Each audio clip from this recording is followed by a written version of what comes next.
Have you ever heard a noise that nobody else seems to notice? You know, a low, droning sound that just hangs in the air? For some people, that's not just a passing thing, it's a constant reality. We're going to dive into one of the weirdest, most persistent acoustic mysteries out there, the worldwide hum. I mean, just listen to this quote. "I felt I was being tortured." That's from Yvonne Connor, a woman in West Yorkshire. For her, it all started back in March 2020. She described it as a distant engine that just never, ever turned off. She was walking the streets at night, shutting off all the power to her house, trying to find the source. Her husband couldn't hear a thing. You can just imagine how isolating that must feel. And Yvonne is definitely not alone. This isn't just one person's story or a simple case of tinnitus. Scientists actually estimate that up to 4% of the entire world's population might be able to hear this phantom noise. 4%. That is potentially millions and millions of people, all living with a sound that, for the rest of us, simply doesn't exist. So what exactly is it that these people are hearing? Well, what's so strange is that the experience is incredibly similar, no matter where you are in the world. It's like a shared, invisible nightmare. The most common description you'll hear is this steady, low-frequency drone. I want you to imagine a big diesel truck idling just outside your window. You can feel that rumble, right? Now imagine that truck is nowhere to be seen, and that sound, it never, ever stops.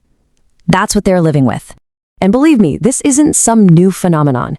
This mystery has been playing out for decades. The first big case was back in the 70s in Bristol, England, where 800 people complained about it.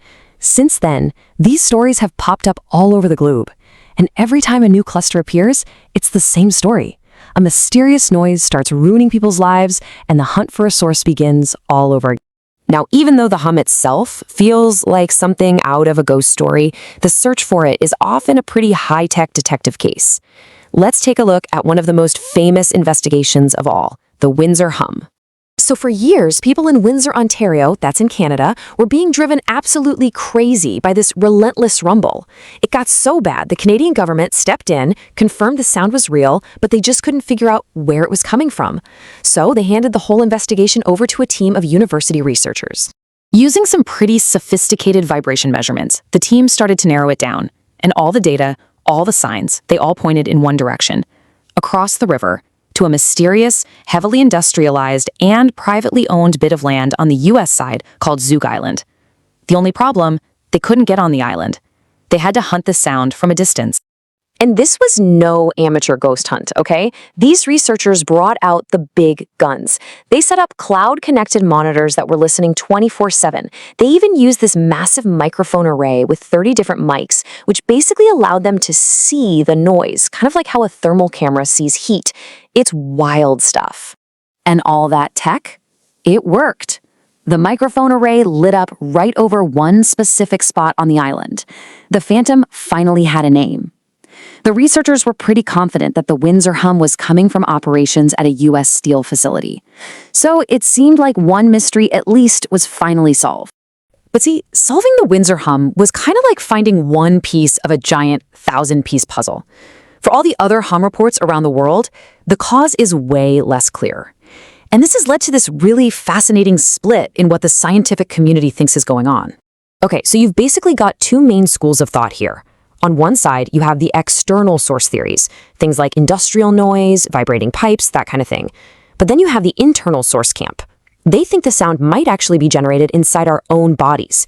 It could be something called otoacoustics, where your ear itself makes tiny sounds that maybe some people can perceive. It could even be a weird side effect from something as common as ibuprofen, which has been linked to tinnitus. Now, while those mainstream theories can probably explain a lot of local cases, some people think they're missing the bigger picture. They argue that the sheer scale of the worldwide hum, the fact that it's so similar everywhere, suggests it's not a bunch of different sources. They think it's one massive, interconnected system hidden right under our feet. And this theory has a name: gas pipeline syndrome. The idea is that this giant, globe-spanning network of high-pressure natural gas pipelines is acting like a colossal plumbing system. And as the gas moves, it generates this low-frequency noise that travels through the ground into our homes and gets amplified. And the people who propose this theory, well, they've got a map. They took hundreds of hum reports and plotted them on a map of the U.S. natural gas pipeline network. And the result? You have to admit, it's pretty striking. The The red dots, which are the hum complaints, seem to trace the blue lines of the pipelines almost perfectly. This is where the gas pipeline syndrome theory goes from just explaining a weird noise to something, well, a lot darker.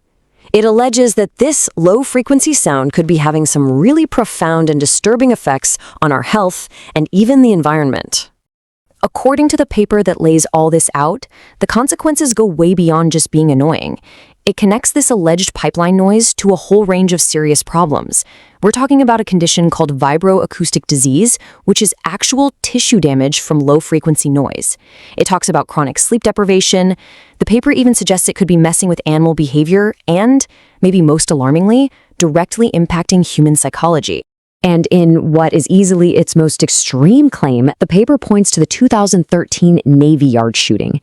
It highlights the fact that the shooter had complained about hearing voices and feeling vibrations, and he'd actually etched a message on his shotgun blaming an ultra-low-frequency attack for what he was doing.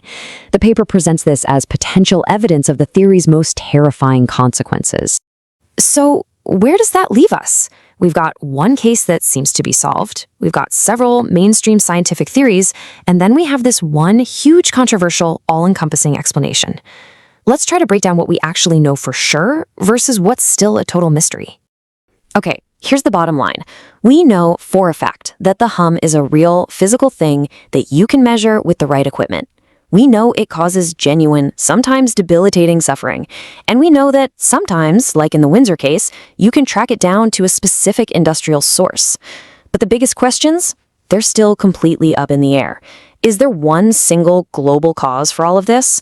Or is the hum just a catch-all name for dozens of different things? And that really is the question at the heart of this whole mystery. Is the hum just the background noise of our modern industrial world that only a few sensitive people can hear? Is it some strange trick of our own ears and brains? Or, as some people genuinely fear, is it the audible symptom of a vast, invisible network humming just beneath the surface of our world, with consequences we're only just beginning to guess at? For now, the answer remains unheard.